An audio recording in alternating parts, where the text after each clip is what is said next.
Anna had learned to move through life quietly. Not invisible, but deliberate. She'd perfected the art of being present without taking up too much space, of smiling politely while keeping her thoughts to herself. Working double shifts at the cafe downtown wasn't glamorous, but it was honest work, and honest was all she'd ever known. Her apartment was small, her clothes were simple, and her dreams were carefully folded away in a drawer she rarely opened anymore. People looked at her and saw exactly what they expected to see, a young black woman doing what she had to do to get by. And that was fine. She'd stopped needing their approval years ago. The cafe was one of those places that existed in the margins of the city, where Wall Street bankers rubbed shoulders with delivery drivers during the lunch rush. Anna knew the regulars by their orders, not their names. Extra foam, no sugar, oat milk, 2 shots. She moved through the chaos with practiced efficiency, her hands steady even when her feet ached. She noticed everything but said little. That was the job. That was survival. She didn't notice him at first. Not really. He was just another expensive suit in a sea of expensive suits, sitting alone at the corner table by the window. But there was something different about the way he occupied space. The other men were loud, performative, constantly checking their phones and laughing too hard at their own jokes. This man was still. Watchful. His coffee sat untouched in front of him while his dark eyes tracked the room with the kind of attention that made Anna's instincts hum. She'd grown up in neighborhoods where you learned to read danger like a language, and this man spoke it fluently. His name, she would later learn, was Falcone. Not a first name or a last name, just Falcone. Like that was enough. And in his world, it was. The first time he spoke to her, his voice was low and accented, each word carefully chosen. You always work this hard? He hadn't looked up from the newspaper he wasn't reading, but somehow she knew the question was meant for her. Anna paused mid-wipe, the table between them suddenly feeling both too wide and not wide enough. Someone's got to, she replied, matching his casual tone even though her pulse had quickened. Something about the directness of the question felt like a test. He glanced up then, and the weight of his gaze was physical. Not leering. Not dismissive. Just intensely, unsettlingly present. Smart, he said, and returned to his paper as if the conversation had never happened. He came back the next day. And the day after that. Always the same table. Always watching. Anna told herself it didn't mean anything. Rich men had their routines, their superstitions. But she couldn't shake the feeling that she was being studied, categorized, filed away for some purpose she couldn't yet name. The other waitresses started to notice. They whispered about his suits, his watch, the way men in dark cars sometimes waited for him outside. One girl swore she'd seen his face in the background of a news report about organized crime in Brooklyn. Anna didn't participate in the gossip, but she listened. She always listened. 3 weeks after his first visit, everything changed. It was late, almost closing time, and the cafe was nearly empty. Anna was counting tips when she heard the bell above the door chime. She looked up expecting a last-minute customer and found Falcone standing there, but different. His tie was loosened, his jaw was tight, and there was something dark smudged on his collar that might have been ink but probably wasn't. We're about to close, she said, but her voice wavered. He crossed the space between them in 3 long strides, and suddenly he was close enough that she could smell his cologne, expensive and cedar dark. I need you to do something for me, he said quietly. And I need you to not ask questions. Anna should have said no. Should have stepped back, called for her manager, done any of the sensible things a sensible person would do. Instead, she heard herself whisper, "What?" He pulled an envelope from his jacket and placed it on the counter between them. It was thick, unmarked, sealed with red wax that looked ceremonial and vaguely threatening. Tomorrow morning, a man will come in here asking for coffee, black, extra hot. You'll give him this. You'll tell him it's from the kitchen. He'll know what it means. Anna stared at the envelope like it might bite her. Why me? Falcone's expression softened, just barely, just enough that she glimpsed something human beneath the marble. Because you're invisible to people like him. He'll never suspect you. The words should have offended her, but they didn't. They were true, and they both knew it. She took the envelope. She didn't know why. Maybe because his honesty had been more respectful than 100 polite lies. Maybe because something in his eyes told her that refusing would answer a question she didn't want asked. Or maybe, somewhere deep in the part of herself she usually kept locked down, she was tired of being invisible. She wanted to be seen, even if it was dangerous. Especially if it was dangerous. The next morning, the man came. He was ordinary in every way that Falcone was not: medium height, forgettable face, nervous hands. When Anna slipped him the envelope with his coffee, his eyes widened just slightly before he pocketed it and left without a word. She thought that would be the end of it. It wasn't. Falcone returned that evening as she was locking up.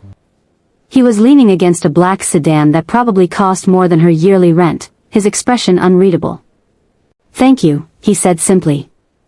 Anna adjusted her bag on her shoulder, suddenly aware of how worn it looked, how her coat was fraying at the cuffs. "We've been looking for What you." was in the envelope? She asked, surprising herself. He tilted his head, studying her. A message. A choice. A consequence. He paused. Does it matter? It should have. But standing there in the amber glow of the streetlight, with the city humming its nighttime song around them, Anna found she couldn't lie. "No," she admitted. "It doesn't." Something shifted in his eyes then. Not softness, but recognition. Like he'd been waiting to see if she'd pretend to be something she wasn't. "Can I give you a ride home?" It wasn't really a question. They both knew she'd say yes. The inside of his car smelled like leather and danger. They didn't speak during the drive, but the silence was dense with things unsaid. When he pulled up in front of her building, a modest walk-up in a neighborhood that had seen better decades, he didn't comment. Didn't even glance at the broken streetlight or the graffiti on the corner store. He simply looked at her and said, "You're different than I expected." Anna unbuckled her seatbelt but didn't move to leave. "What did you expect?" A ghost of a smile touched his lips. Someone who'd ask more questions. Or someone who'd ask none at all. He shifted in his seat, turning to face her fully. "You ask just enough. That's rare." Over the following weeks, the rides became routine. He'd appear when her shift ended, wordless and punctual, and drive her home through streets that grew quieter the farther they moved from downtown. They talked sometimes. Small things at first, her opinions on music, his thoughts on architecture, the way the city changed faces depending on the hour. He never mentioned his work directly, and she never asked, but the shape of it was always there between them, a presence as real as the leather seats and the driver who never looked back. Anna started to notice the details. The way his phone would vibrate and he'd glance at it with an expression that could freeze blood, then set it aside and return to their conversation as if nothing had happened. The way certain streets made him tense, his hands tightening on the steering wheel. The scar on his left hand that he never explained. She noticed, and she filed it away, and she didn't pretend not to understand. One night, he took her somewhere different. Not home, but to a restaurant perched on the top floor of a building that probably had its own zip code. The maitre d' greeted Falcone by name and led them to a private table overlooking the glittering sprawl of the city. Anna felt acutely aware of her simple dress, her department store shoes, the fact that she didn't belong in a place where the menu didn't list prices. But when she started to say something, Falcone cut her off. "Don't," he said quietly. "You have nothing to apologize for." They ate slowly, the kind of meal where each course was a small work of art. He asked about her family, her childhood, the dreams she'd tucked away. And maybe it was the wine, or the altitude, or the way he listened like her words actually mattered, but Anna found herself telling him things she usually kept buried. About her mother who'd worked 3 jobs and still smiled every morning. About the scholarship she'd lost when her mom got sick. About the quiet fury of watching doors close before you even got close enough to knock. Falcone listened without interrupting, his dark eyes never leaving her face. When she finished, he was silent for a long moment. Then he said, I grew up in a village outside Naples where the soil was so poor even the weeds struggled. My father was a good man who died trying to be better. I learned early that the world doesn't reward goodness. It rewards strength. He leaned back, his expression unreadable.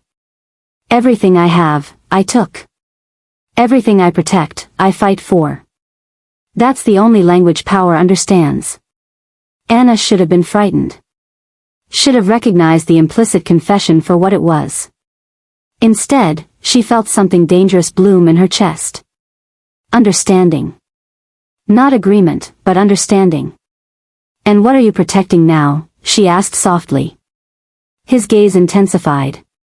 I'm starting to wonder that myself. The shift happened gradually, then all at once. Suddenly his hand would brush hers when he helped her out of the car. Suddenly she'd catch him watching her with an expression that made her skin warm.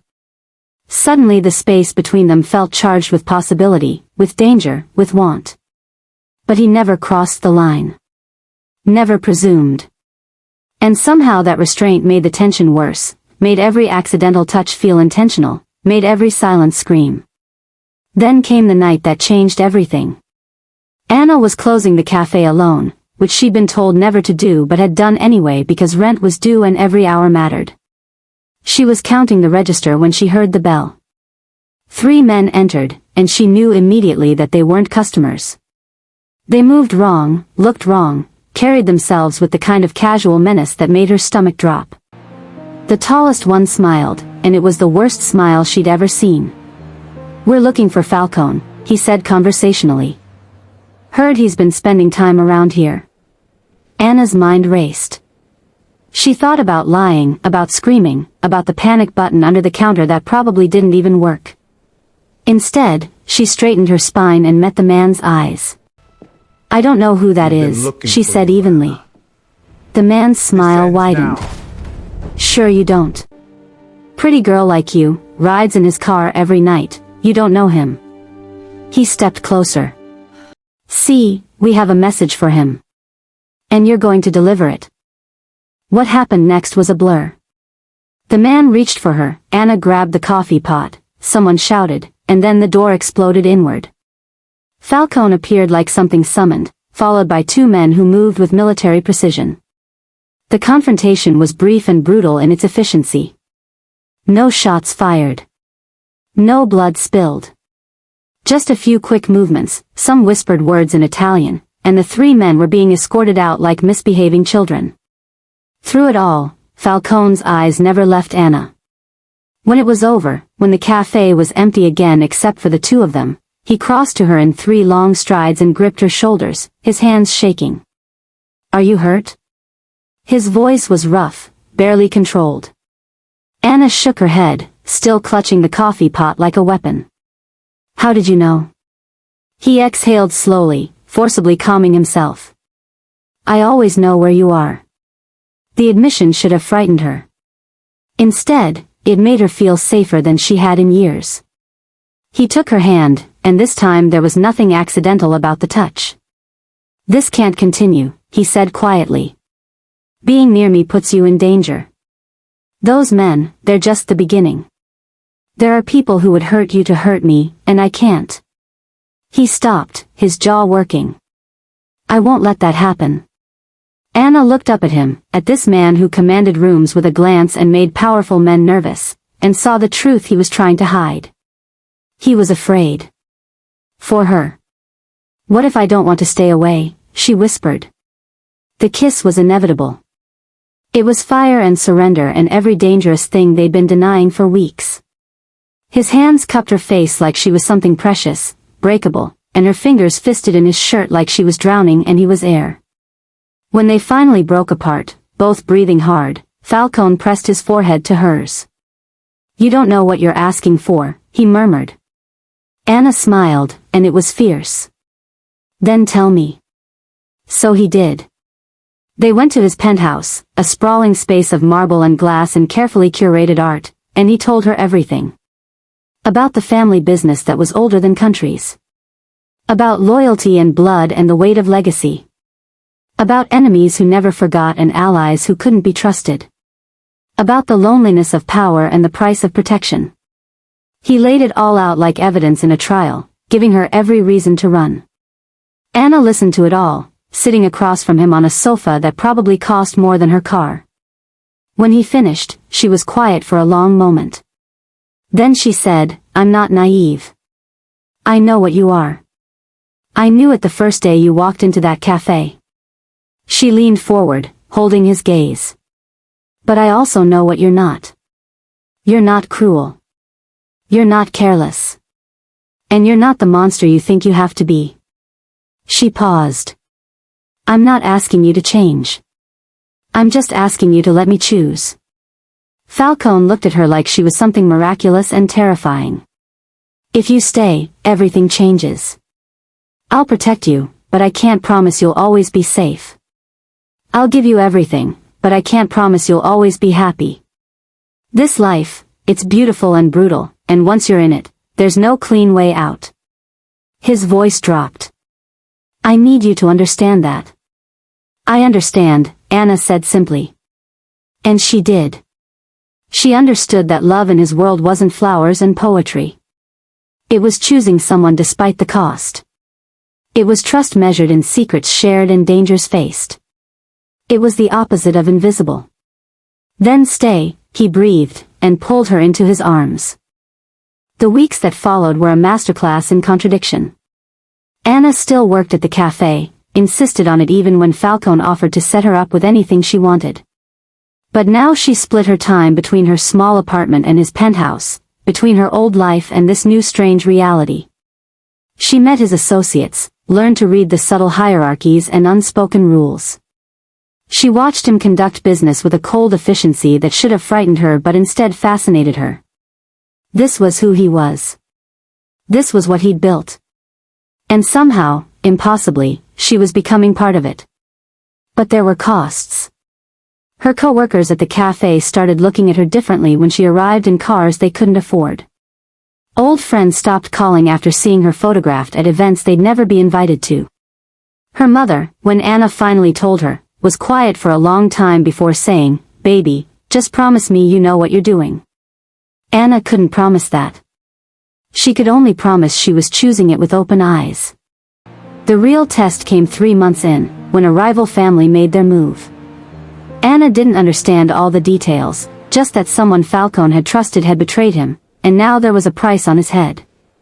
She watched him transform, saw the man who'd held her gently become someone hard and unreachable as he prepared for war. He tried to send her away, to one of his properties upstate where she'd be safe and comfortable and utterly removed from the danger. "We've been looking for you." She refused. "We're in this together," she said, even as his face darkened with fury and fear. "You don't get to protect me by pushing me away. That's not how this works." They fought, really fought, the kind of argument where words cut and voices break. He accused her of being reckless. She accused him of being a hypocrite. He said he couldn't lose her. She said then he needed to trust her to make her own choices. In the end, they found a compromise. She'd stay, but she'd follow his security protocols. She'd learn to shoot, to notice threats, to understand the language of this world. Falcone hated it, hated seeing her learn skills no one should need, but he also respected her enough to teach her. And in those long nights of training and planning, their bond deepened into something unbreakable. The confrontation, when it came, was anticlimactic in its brevity and terrifying in its implications. Falcone's people moved first, neutralizing the threat before it could fully materialize. The traitor was dealt with. Messages were sent. Orders were restored. Anna wasn't privy to the details, and she didn't ask. But she saw the toll it took on Falcone, saw the weight of necessary violence settle on his shoulders like a familiar coat. That night, he came to her exhausted and silent. She didn't ask questions. She just pulled him close and let him be human for a while, let him shed the armor and the title and just be a man who was tired of being strong alone. "I love you," he said into her hair, the words almost too quiet to hear. "I know I shouldn't. I know it's selfish. But I do." Anna tightened her arms around him. "I love you too. And there's nothing selfish about it. The turning point came unexpectedly, as they often do. Anna was at the cafe, her last day before she transitioned to managing one of Falcone's legitimate business interests, an art gallery in Chelsea that she'd secretly always dreamed of running. Her co-workers had thrown her a small party, all of them awkward and curious and a little envious. As she was packing up her things, 3 women came in, well-dressed and whispering, clearly slumming it for the novelty. Anna didn't recognize them at first. Then she caught a fragment of conversation. "Can you imagine? Working here? I'd rather die." The venom in the voice was casual, reflexive. The kind of cruelty that came from never having to think about what things cost. Anna felt something cold settle in her chest. She'd heard variations of that sentiment her whole life, from people who looked at her and saw only limitations, only poverty, only someone to pity or dismiss. But she wasn't that person anymore. She'd never been just that person. She finished packing, ignored the women entirely, and walked out to where Falcone was waiting, leaning against a car that cost more than those women's handbags combined. When she reached him, he must have seen something in her face because his expression sharpened. "What happened?" She shook her head, suddenly exhausted by the weight of other people's assumptions. "Nothing. Everything. I don't know." He cupped her face gently, his thumb brushing her cheek. "Talk to me." So she did.